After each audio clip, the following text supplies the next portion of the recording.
Okay, in this video we're going to go over sections 4.3 and 4.4.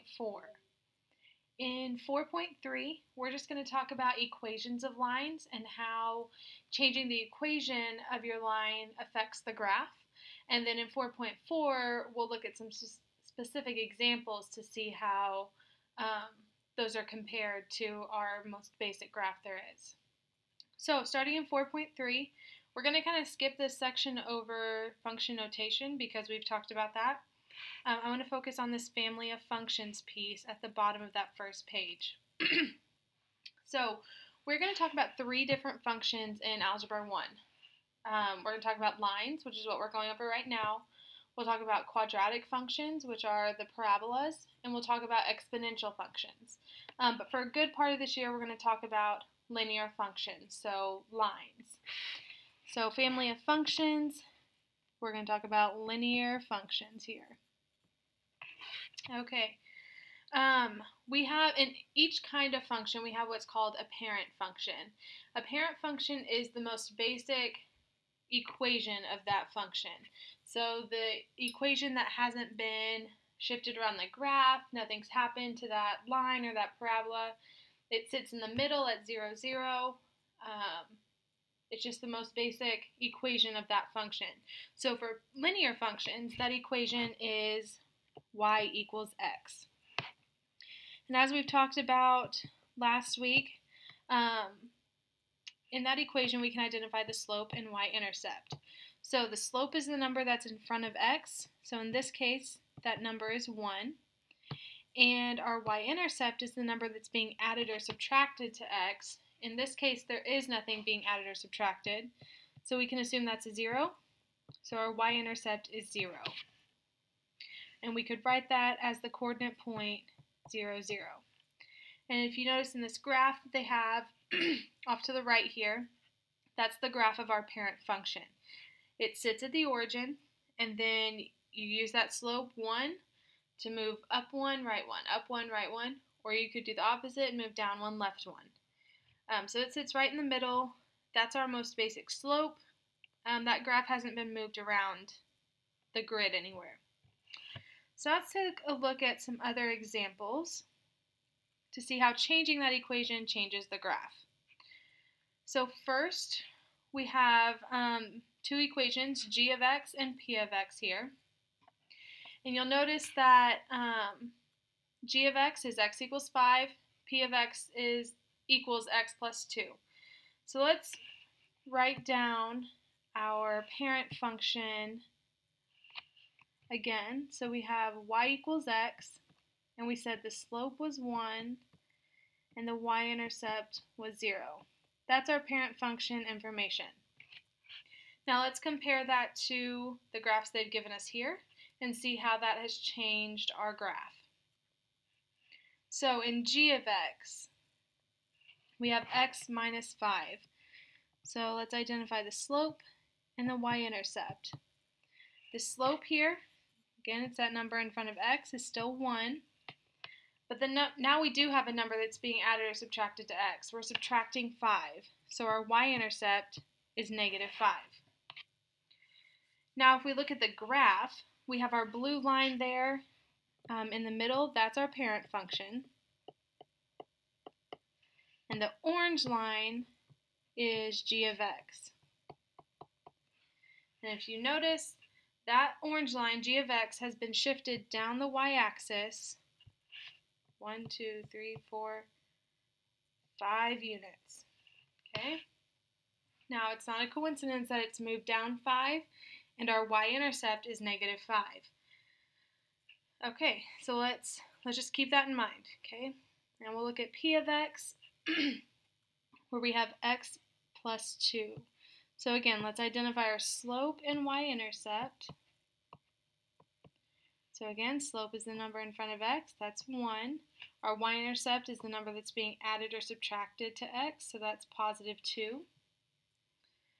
Alright, so again, the blue line in the middle is our parent function. And our green line this time is p of x. So again, let's compare those two graphs. Our blue is sitting in the middle, and the green line has moved up the y-axis 1, 2 spaces there. Again, not a coincidence, our y-intercept is positive 2. So if we could make a conclusion about how that y-intercept is affecting our graph, our line on the grid, we could say the y-intercept shifts the graph up or down the y-axis. Y-intercept shifts the graph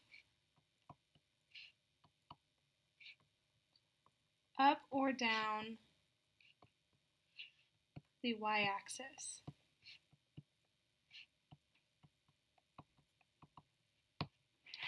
If we want to be even more specific, if b is positive,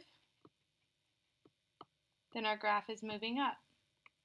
If b is negative, then our graph is moving down. So that -5 over here in g of x caused our graph to move down the y-axis. This +2 in p of x caused our graph to move up the y-axis. That's just a little summary of what we've seen from g of x and p of x. Okay, let's look at some new graphs. This time we have 3 graphs, so we have h of x, j of x, and q of x. Before we get started looking at those, let's write down our parent function information again. So our equation is y equals x, our slope is 1, and our y-intercept is 0. You will need to memorize that information. It's something you can get straight from that equation, but just make sure you recognize that the invisible number in front of x is 1, there's nothing being added or subtracted, so the y-intercept is 0. Okay, so let's look at h of x. So we have h of x equals 2x. So let's identify our slope and our y-intercept. So our slope is that number in front of x. This time we do have a number in front of x. It's 2. But we don't have a number being added or subtracted to x, so our y-intercept is going to be 0. And let's look at the graph. So this blue line, still our parent function. And that purple line, which I understand is hard for y'all to see on your notes, but you can see the two colors here on mine, is h of x. Okay, so if we're comparing these two, we have our blue line running through the middle of the graph, and our purple line has kind of been tilted. And it's been tilted, we could say it's closer. It's moved closer to that y-axis. If we're just looking for a comparison here. Okay, it hasn't moved up or down the y-axis, it's kind of just been tilted a little bit. Okay, so let's look at j of x now. So we have j of x equals 1/3 x.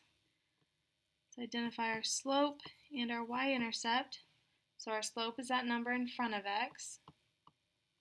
And our y-intercept is the number being added or subtracted to x, which there is none, so that's going to be 0. Okay, so looking at the graph, our parent function is there in blue. This time,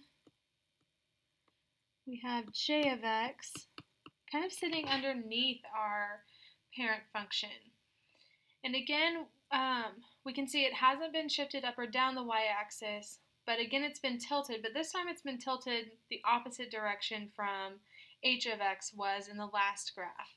So we could say it's closer to the x-axis, or it's further from the y-axis. So again, no shift up or down, but just a tilt in the opposite direction of the direction that h of x went in. Okay, last one, q of x. So let's identify our slope and our y-intercept. Slope is that number in front of x. This time we have -3, so we've got a sign change here. And then b is that number being added or subtracted. There is none, so it's going to be 0. So looking at our graph, we have our parent function still running through the middle of the graph, through the origin there.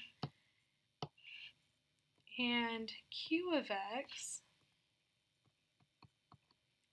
is that red line, as you can see in the video here.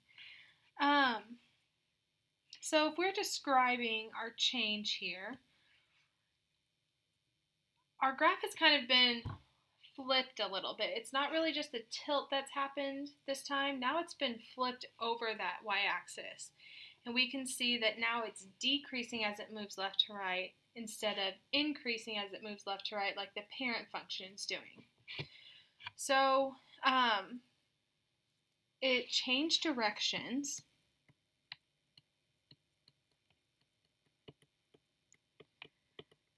But still thinking in terms of h of x and j of x, it's still much closer to that y-axis than the parent function is.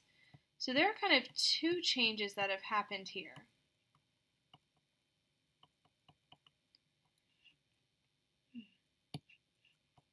Pen seems to be cutting out on me.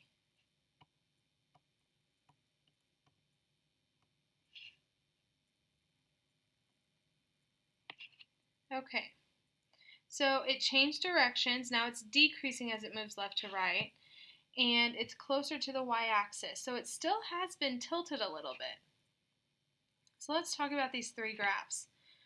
They all had a tilt of some sort, and only one of them changed directions. Now the only one that changed directions had a negative slope. So we could make the conclusion that a negative slope causes our graph to decrease from left to right, which we've kind of talked about a little bit.